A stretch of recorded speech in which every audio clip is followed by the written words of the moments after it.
Bismillahirrahmanirrahim. Assalamualaikum warahmatullahi wabarakatuh. Alhamdulillahirrahmanirrahim. Bagaimana kabarnya anak-anakku semuanya? Semoga kalian senantiasa dalam keadaan sehat walafiat. Oke, pada hari ini kita kembali bertemu dalam mata pelajaran IPS di bab 2 dengan tema tentang pluralitas masyarakat Indonesia, yang pada hari ini kita melanjutkan dari pertemuan yang lalu tentang pluralitas agama, dan hari ini kita akan membahas tentang pertama adalah perbedaan budaya, kemudian yang kedua adalah perbedaan suku bangsa, yang ketiga perbedaan pekerjaan, dan yang terakhir adalah peran dan fungsi keragaman budaya. Oke, langsung saja kita masuk ke materinya. Yang pertama, kita akan membahas tentang perbedaan budaya. Apa yang dimaksud dengan budaya atau kebudayaan? Menurut Kunchoro-Ningrat, beliau menjelaskan bahwa kata kebudayaan berasal dari Sanskerta, yaitu budaya, yang merupakan bentuk jamak dari budi, yang berarti adalah budi atau kekal. Culture adalah kata asing yang berasal dari kata bahasa Latin, yaitu colere, yang berarti mengolah, mengerjakan, dan terutama berhubungan dengan pengolahan tanah atau bertani. Memiliki makna yang sama dengan kebudayaan yang kemudian berkembang maknanya menjadi segala daya upaya serta tindakan manusia untuk mengolah tanah dan mengubah alam.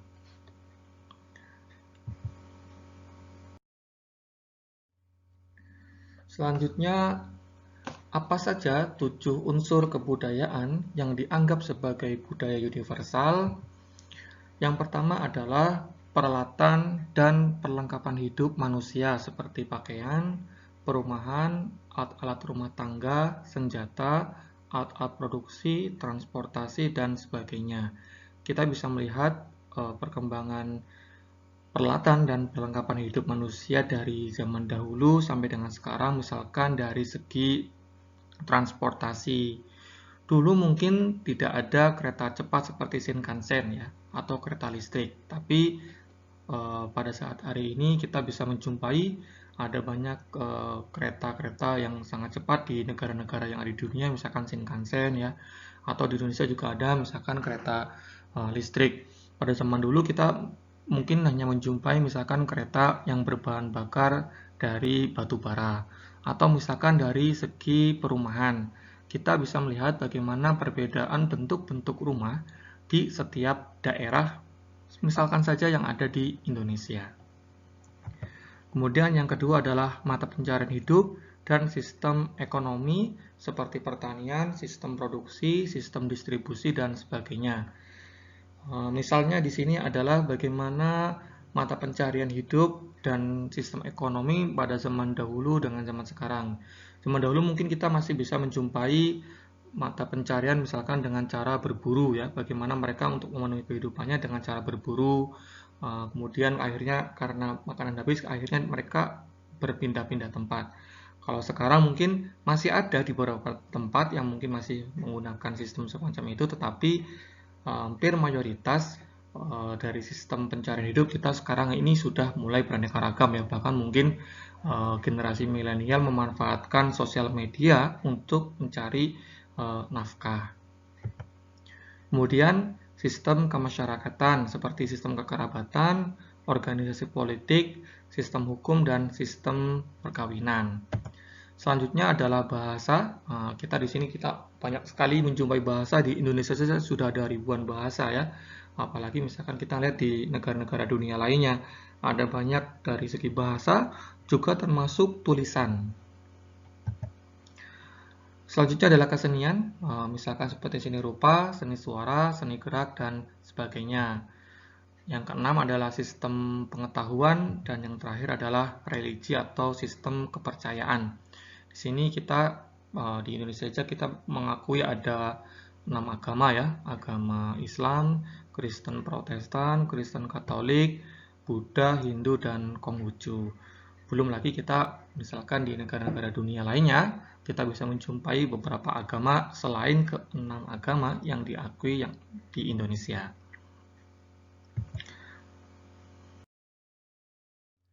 Selanjutnya, apa sih yang menyebabkan terjadinya perbedaan kebudayaan di setiap tempat? Yang pertama adalah karena faktor keadaan geografis.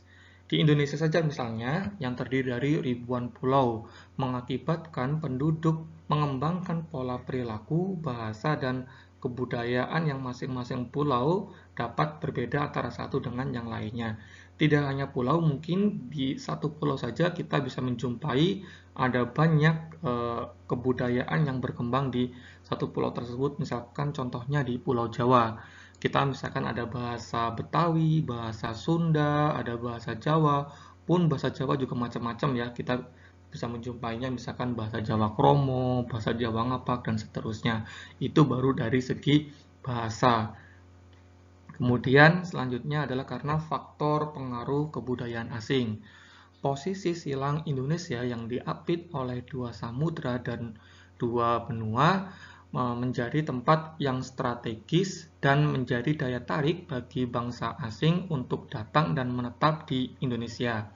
Dari sanalah kemudian terjadi interaksi antara bangsa asing dengan bangsa Indonesia yang kemudian mengakibatkan terjadinya akulturasi budaya antara budaya dari bangsa asing dan juga mungkin dengan budaya Indonesia. Selain akulturasi budaya, juga menciptakan keragaman ras dan agama. Kita bisa melihat dari ragam ras saja, misalkan ada banyak keturunan-keturunan bangsa asing yang saat ini menjadi warga negara Indonesia ya. Kemudian berkaitan dengan keragaman agama, seperti yang pernah saya jelaskan pada pertemuan yang lalu tentang perbedaan agama, ada banyak agama di Indonesia yang beberapa di antaranya datang dari bangsa asing yang menetap di Indonesia. Kemudian yang ketiga adalah keadaan iklim.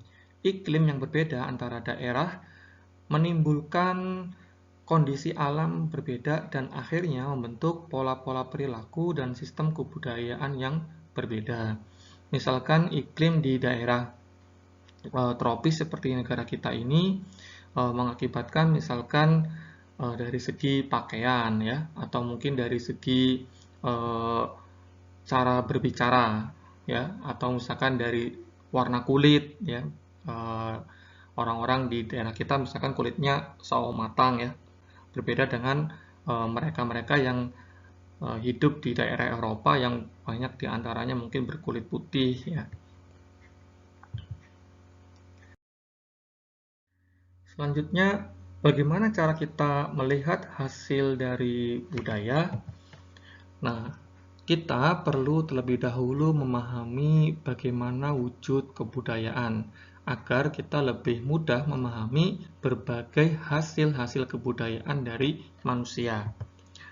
Menurut sosiolog Honigman, dia menjelaskan terdapat 3 wujud kebudayaan. Yang pertama adalah gagasan, yang kedua adalah tindakan, dan yang ketiga adalah karya.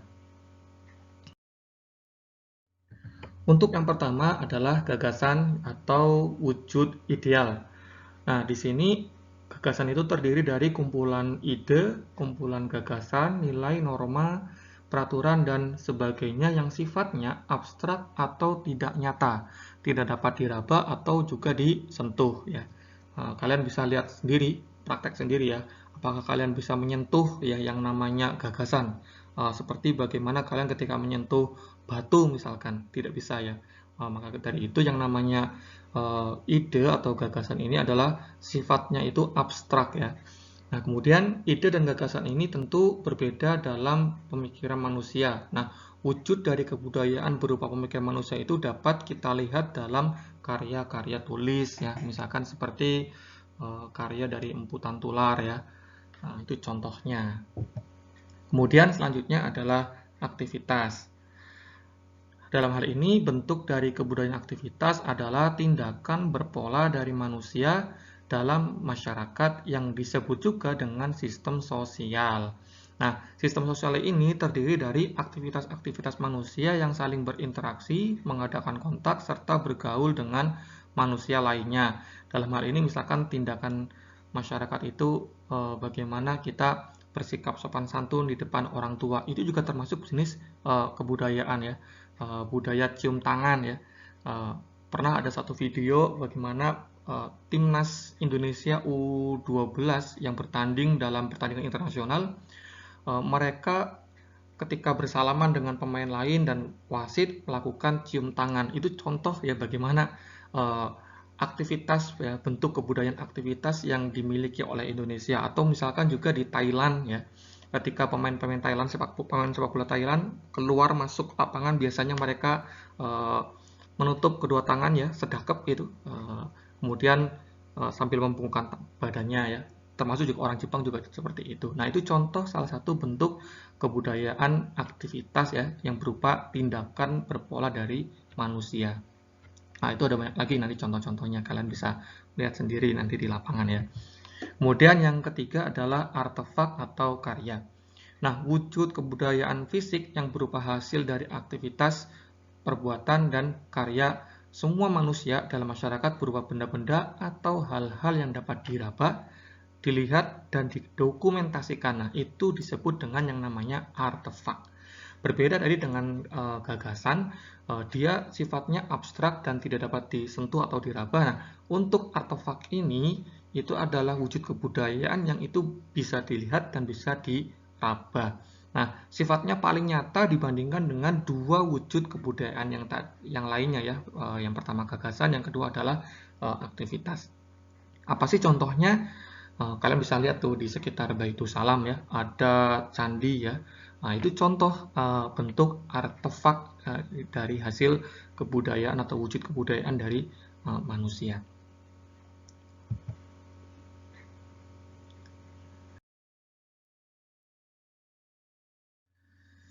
Materi selanjutnya adalah tentang perbedaan suku bangsa.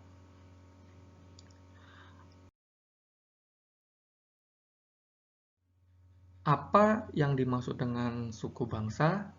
Menurut Kunchoro-Ningrat, suku bangsa adalah suatu golongan manusia yang terikat oleh kesadaran dan identitas akan kesatuan kebudayaan.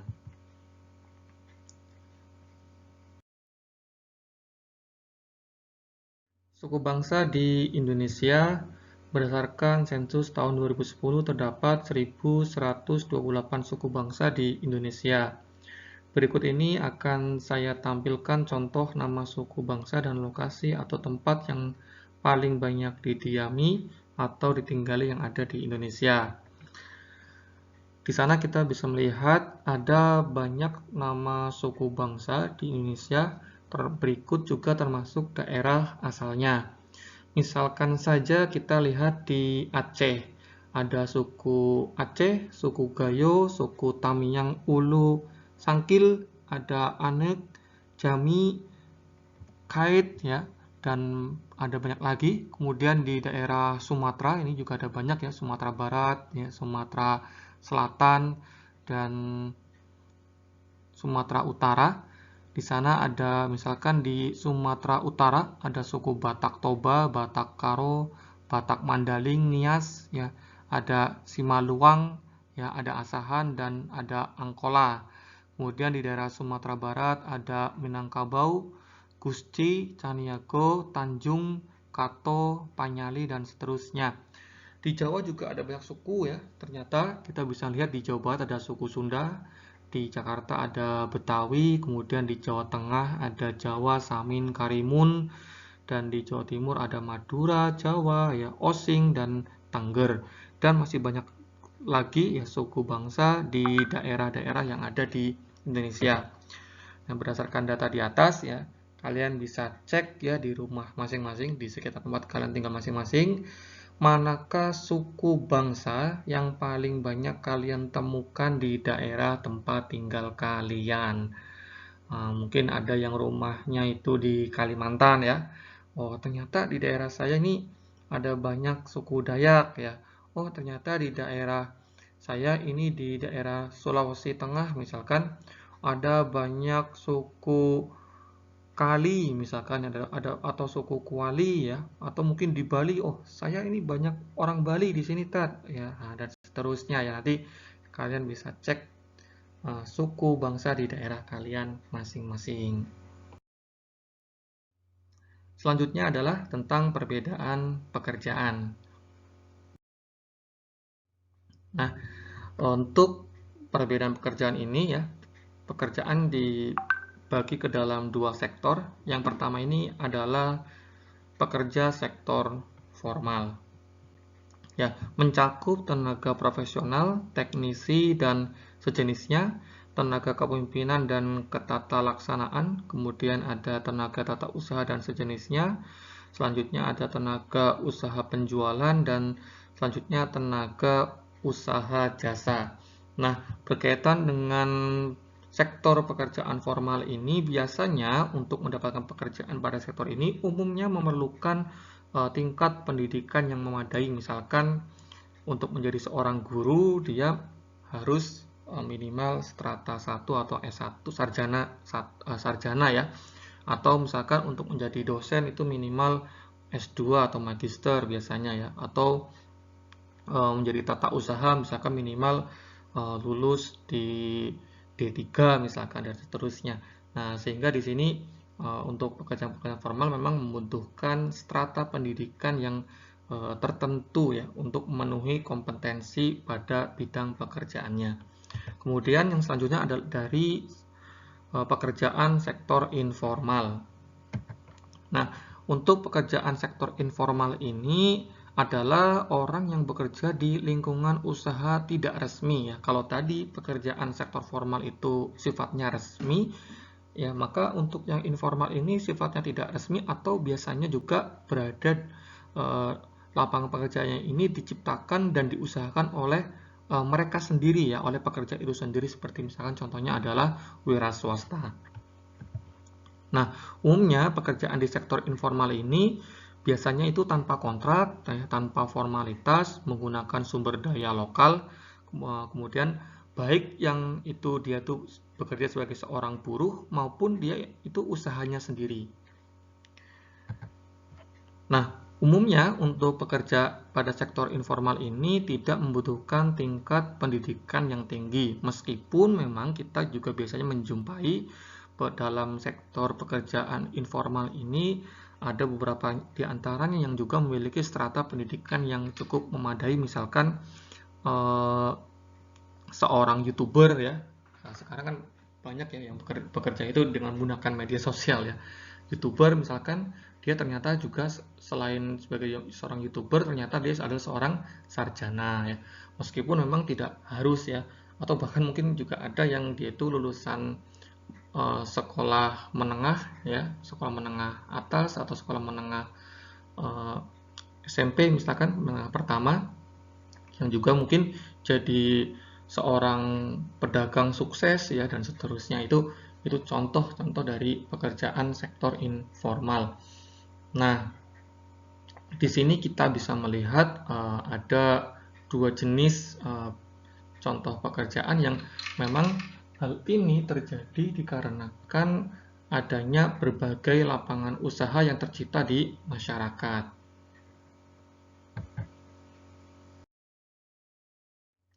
Selanjutnya, peran dan fungsi kebudayaan.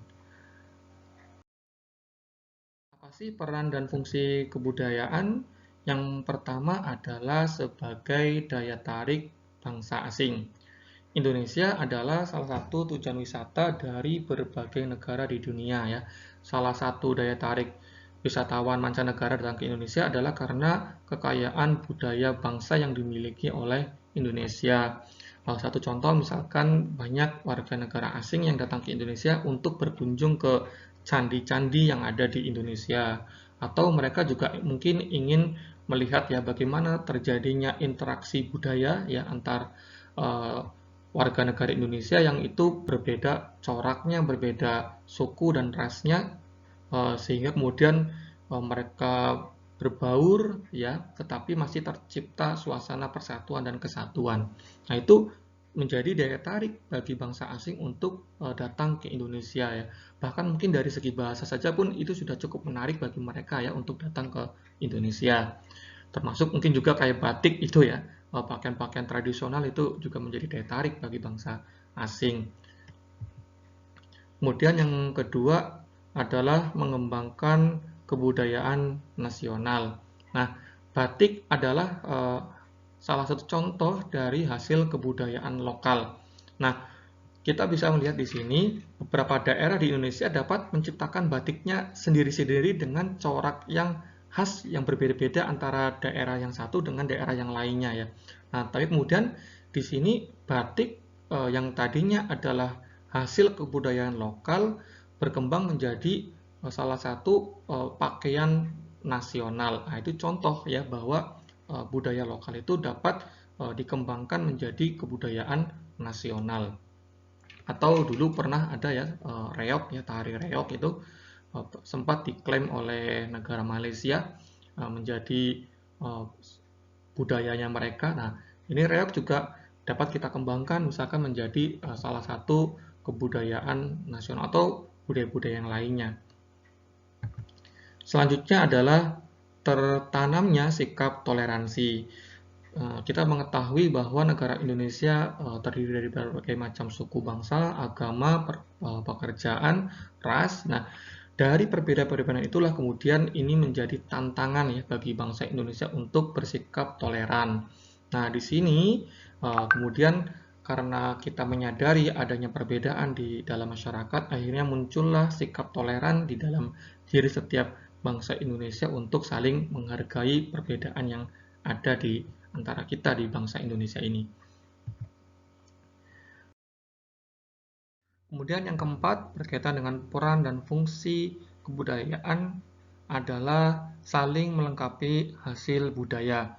Tadi ya sudah Ustadz jelaskan tentang batik, bahwasanya batik ini adalah khas dari Jawa, dari suku Jawa, yang kemudian juga coraknya pun khas dengan suku Jawa. Tapi pada saat ini kita bisa menjumpai bagaimana batik kemudian memiliki perkembangan motif yang sesuai dengan suku bangsa yang ada di Indonesia. Misalkan motif batik di Jawa berbeda dengan motif batik yang ada di Sumatera dengan khas Melayu. Nah, itu contoh ya bagaimana karakteristik kebudayaan batik ya disesuaikan dengan karakteristik budaya yang ada di tempat di Indonesia ini, misalkan di Sumatera. Selanjutnya, yang terakhir adalah mendorong inovasi kebudayaan. Nah, inovasi kebudayaan itu merupakan pembaruan kebudayaan untuk menjadi lebih baik. Nah, dalam arti di sini inovasi itu dikembangkan untuk menciptakan sebuah teknologi, sebuah kebudayaan yang sesuai untuk dikembangkan di dalam masyarakat setempat ya. Misalkan contohnya adalah teknologi pertanian. Ya, yang telah diwariskan oleh nenek moyang kita pada zaman dahulu. Nah, kemudian setiap masyarakat mengembangkan polanya, mengembangkan caranya sendiri untuk bercocok tanam sesuai dengan kondisi dan tempatnya masing-masing. Misalkan bagaimana pola sistem teknologi bercocok tanam yang ada di daerah yang banyak pasirnya dengan daerah yang mungkin dengan banyak rawa-rawanya. Nah, itu tentu teknologi pertaniannya pun berbeda ya. Atau mungkin misalkan dari segi arsitektur ya, terjadi akulturasi budaya antara kebudayaan dalam Islam ya dengan kebudayaan di Hindu-Buddha ya. Contohnya masjid di Kudus ya dengan corak yang khas dengan nuansa Hindu-Buddha tetapi tetap dengan nuansa Islaminya yaitu sebagai sebuah masjid. Nah, itu contoh bagaimana peran dan fungsi kebudayaan itu dapat mendorong inovasi kebudayaan.